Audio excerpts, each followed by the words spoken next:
আজি মই আপোনালোকক ছুইডেনৰ গথেনবাৰ্গত থকা মেডিকেল হিষ্ট্ৰী মিউজিয়ামটো দেখাম। ব'লক মোৰ লগত। গথেনবাৰ্গৰ প্ৰথম ফাৰ্মাচীখনৰ নাম আছিলে ইউনিকৰ্ণ আৰু সেইখন খোলা হৈছিলে 1642 সময়ত।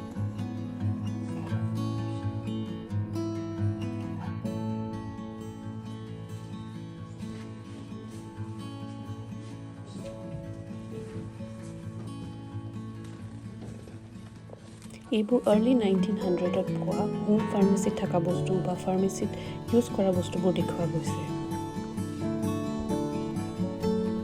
এইবোৰ 1860 মানত ইউজ কৰা ষ্টেথোস্কোপ, থাৰ্মোমিটাৰ, অপথেলমল স্কোপ এইবোৰ দেখুওৱা গৈছে ইয়াতে।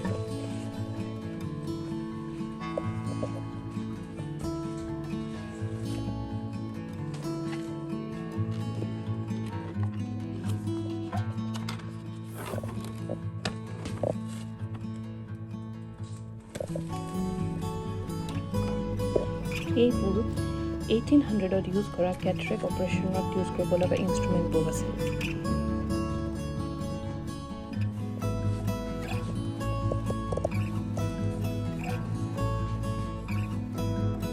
এইবোৰ আগতে ইউজ কৰা মিনাৰেল ৱাটাৰ বটল আছিলে আৰু এয়া ফিংগাৰ্ছ জিমনাষ্টিক এপাৰেটাছ হয় আৰু ৱেইন স্নেপাৰো আছে ইয়াতে আৰু বহুত কিবা কিবি।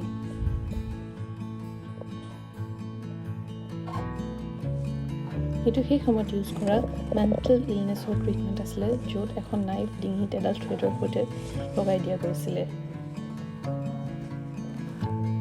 এইটো ৰুমত ৰিচেণ্ট মেডিকেল হিষ্ট্ৰীত যিখিনি প্ৰব্লেম হৈছিলে, যেনেকৈ COVID-19ৰ ইছ্যুখিনি, সেইবিলাক কথা মেনশ্যন কৰা হৈছিলে।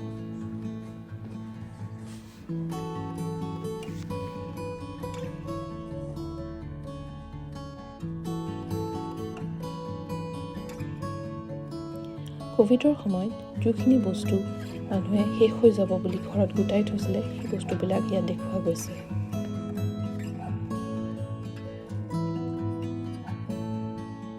ইয়াত 1840 হেড নাৰ্ছৰ ফটো আৰু সেই সময়ত থকা নাৰ্ছৰ ফটো দেখুওৱা গৈছে। এইটো ব্লু হেনৰী বুলি কোৱা হয় এই বটলটোত। তেতিয়াৰ দিনত টিউবাৰক্লোচিছ পেচেণ্টৰ পৰা চেম্পল কালেক্ট কৰা হৈছিলে। ব'লক এতিয়া মোৰ লগত এই মিউজিয়ামটো চাওঁচোন কি কি আছে আৰু।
আশা কৰোঁ আপোনালোকৰ এই মেডিকেল হিষ্ট্ৰী মিউজিয়াম টুৰটো কৰি খুব ভাল লাগিল আৰু আপোনালোক যেতিয়া গথেনবাৰ্গ আহিব ইয়াত ভিজিট কৰিবলৈ নাপাহৰিব আৰু আমাৰ চেনেলটো লাইক এণ্ড ছাবস্ক্ৰাইব কৰি থাকিব। Thank U.